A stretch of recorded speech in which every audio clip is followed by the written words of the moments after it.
Hi, friends. So, today for Read Aloud, we are going to do the second part of Chapter 1 in the Kaya book. So, remember, we are now in Book 3, Kaya's Hero, and we are reading the second part in the first chapter, and the first chapter is entitled Runaway Horse. So, let's do a little recap. So, we are introduced to Kaya's cousin, Running Alone. And Running Alone has a baby named Light on the Water. And they are getting ready to ride. And Running Alone puts the baby on what's called a tikas. So it's like a cradle board, which is a little carrying case for the baby. And she attaches that to the horse.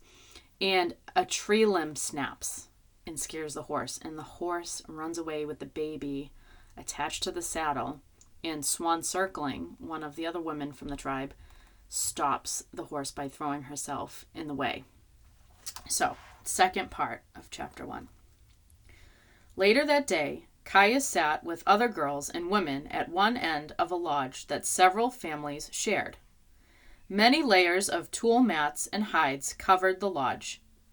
Parfleches.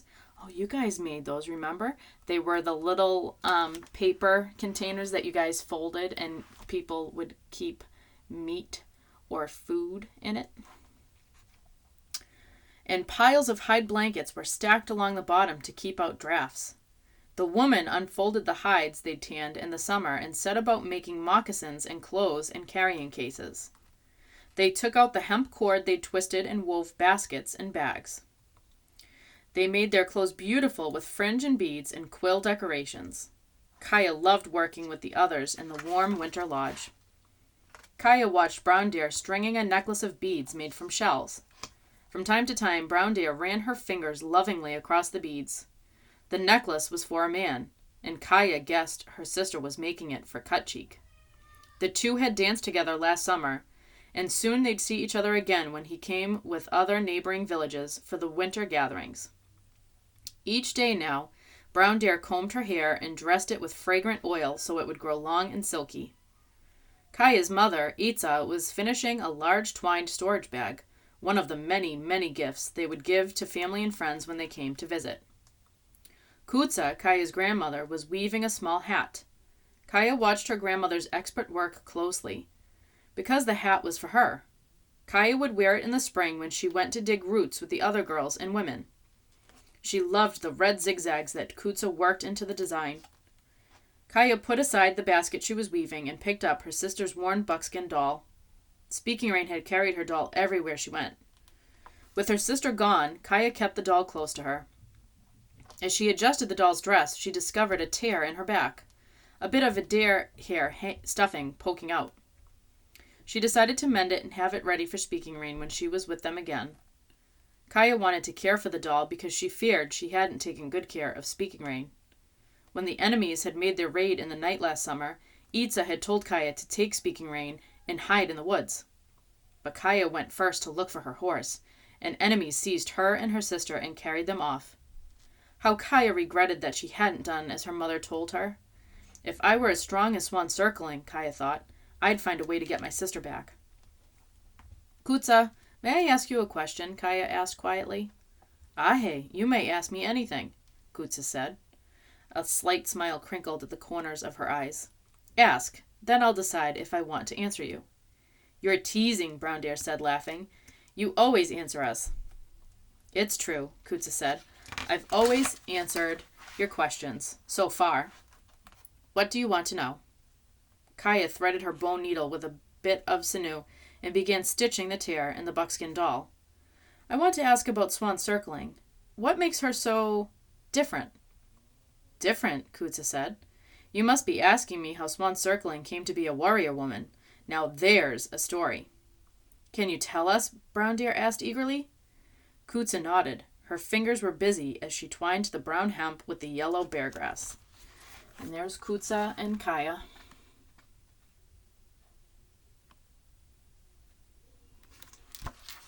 Swan Circling came to live with us when she and Claw Necklace married 3 winters ago.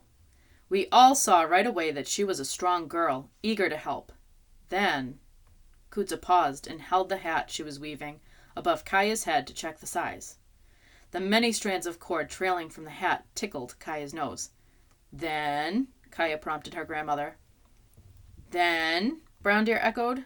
What happened then, Kutza? Kutza put the hat back into her lap and began to work on it again.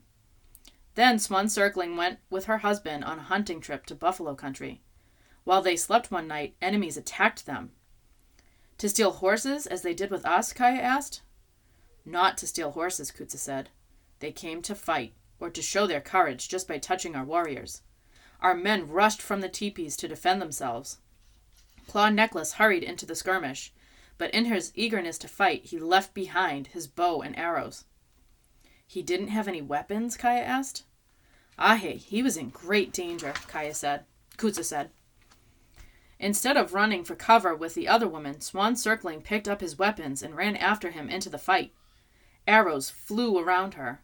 One even singed her arm, but it didn't pierce her flesh. She gave her husband the bow and arrows so he could fight well, and then she tended our wounded men. She was never wounded by arrows, though a few tore her dress. Did Swan Circling tell you this? Kaya asked. She would never speak of her bravery, Kutza said. It was Claw Necklace who told us what happened. After our men won the fight, they gave Swan Circling an eagle feather for her bravery, a very high honor, as you know. I know she goes to battles, Brown Deer said.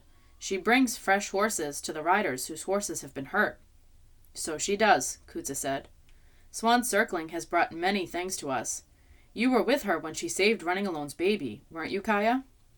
Ahe, Kutza, Kaya said. I saw it all. Then you know she's fearless, Kutza said. I believe she wouldn't hesitate to fight a grizzly bear. There's only one sad thing. Brown Deer stopped stringing beads and looked up. What sad thing? Brown Deer asked.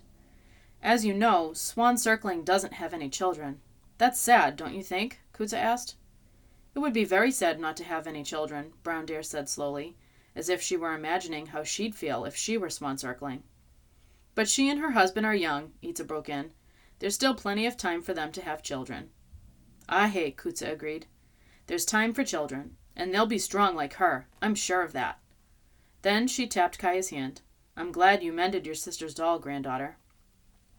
Itza rose to her knees and peered into the cooking basket. We need some water so we can cook our meal, she announced. Right away, Kaya got to her feet to go fetch the water. She got up She caught up with Little Fawn on the trail to the stream. Like Kaya, Little Fawn carried a large water basket, but she was limping. Did you hurt yourself when the branch broke? Kaya asked. Maybe you climbed too high. Little Fawn winced at each step, but she shook her head. It's nothing. I've jumped out of trees much higher than that. Other women and girls were drawing water in the stream. Kaya saw Swan Circling a little way downstream, leading a spotted mare. As the mare drank, Swan Circling dampened a bundle of leaves and tied it onto the mare's back. Kaya went downstream to her side. She'd been eager to see Swan Circling again, but now that she stood beside her, she didn't know what to say. She stroked the mare's flank. This is a pretty one, she said. Has she got sores on her back? Ahe, Swan Circling said. The men saw her rolling in a patch of sage to heal herself. They asked me to make a poultice of the sage for her. The spots on her rump remind me of my horse, Steps. Kaya stopped, afraid to go on for fear her voice would break. Swan Circling glanced at her with concern in her eyes. You miss your horse, don't you? She said. I just saw the boy who escaped with you.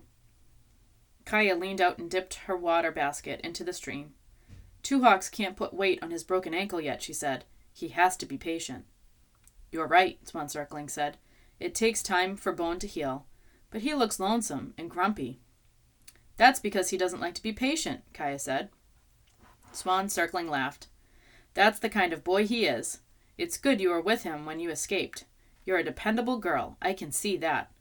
You two were very strong to run away and find your way back. It's too bad he's unhappy here with us. Kaya's cheeks burned with pleasure at this praise from the woman she admired so much. To keep Swan Circling from seeing that she was blushing, Kaya turned her head. Little Fawn was standing on the shore a little way upstream, a basket of water in her arms. When Kaya looked her way, Little Fawn lifted her chin and narrowed her eyes. Magpie flew back to her nest, she said, and limped away. Was she jealous of the praise Kaya had been given? Magpie, Swan Circling said. Is that your nickname, Kaya? She patted the mare's rump and took her lead rope. They call me that sometimes, Kaya said. Swan Circling gave Kaya a searching look. Some nicknames dig into us like bear claws, she said. As you grow older, they won't hurt so much. Will you remember that, Kaya? Ahe, Kaya said. I'll remember. Tots, Swan Circling said with approval. She started to lead the mare back to the men who tended the horses. Kaya bit her lip as she watched Swan Circling walking back to the herd. Swan Circling had offered her good advice about her nickname. But of course she didn't know that Kaya had gotten it last summer because she'd gone off to race her horse instead of taking care of her brothers. Whip Woman had scolded Kaya, saying she must learn to think of others before she thought of herself. If Swan Circling knew that, she'd certainly regret calling Kaya strong or dependable. And if she knew that it was Kaya's fault that she and Speaking Rain had been taken captive, would Swan Circling have any respect for her at all? And that is the end of chapter 1.